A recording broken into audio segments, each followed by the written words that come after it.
स्थित प्रियबाग ग्राम भूगोल पोथीर पतरे रही चिरदिन थिबो नाम। ए ग्रामे जन्मिले सुयोग्य संतान केते केते नारी नर सेमानंक मध्ये स्थान पाइछन्ति कर वंश परिवार। से वंशे दायाद जन्मिण थिले नामटी रजनीकांत अन्नपूर्णा नामे सहधर्मिणी को लभी हेले आनंदित। रत्नगर्भ अन्नपूर्णा गर्भरु जन्मिले सुकुमार नाम देले पिता माता सेमानंकु हईण बड़ चतुर। प्रति संतान नाम शेषे जोड़ी देई गले राम नाम डाकिबा छଳରେ सिपिला मानंकु भजी गले राम नाम। 1951 मसीहार जानुआरी 5 दिन सप्तम गर्भे जन्मी भृगुराम किणिले सभिंक मन।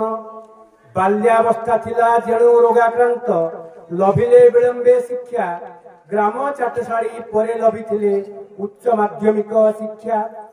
पाइन निजुक्ति सेवा मनोवृत्ति पारिलानी रखी बांधी छाड़ीन चाकरी कले लोक सेवा बुली बुली गली कंदी।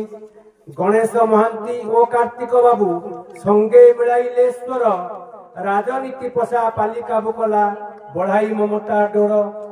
सफल पुरुष पछरे थाएटी सफला नारीर हाथ जया सीताराणी तांक सुख दुखे हेउछंती आत जात।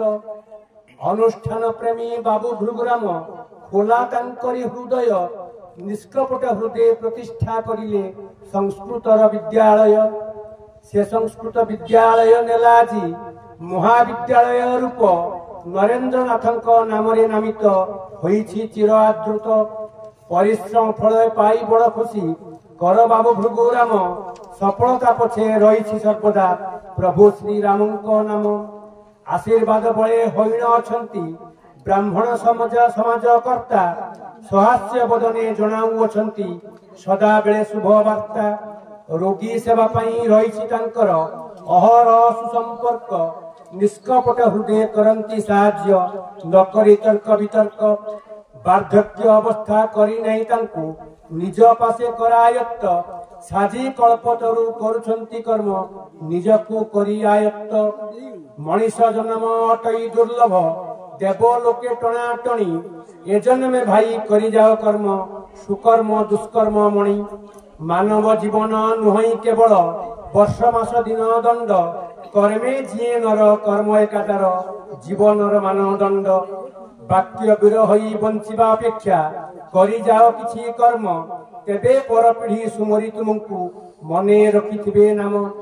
बयसर अपराह्ने होई छिड़ा नुहंती से वाक्य वीर कर्म वीर होई सदा कर्मरत बाबू भृगुराम कर। आ गोटे कथा जे मोर एई पार्श्वरे परम गुरु पंडित जगबंधु कर शर्मा संस्पर्श रे आसी से कहिथिले जे बंधु कहा को कहबा। से कहिथिले जे शालग्राम शिला बंधु बंधु एकादशी तिथि विप्र पद रज बंधु नान्य बंधु मोहित। सर्वोपरि विप्र मानकर अर्थात ब्राह्मण मानकर पदधूली बंधुत्व ठारू आउ बड़ किछि नाही। आज समस्त ब्राह्मण देवता उपस्थित अछंती तेणु से ब्राह्मण मानकर पदधूली लीन होगा मु जगन्नाथ को आशीष मागुची। से मत सुजोग दियंतु एवं परिशेष कहबी जे भृगुराम कर बाबू को से शतायु प्रदान करंतु से समस्त को एमती आग को बढ़ाई नियंतु। एतकी वक्तव्य।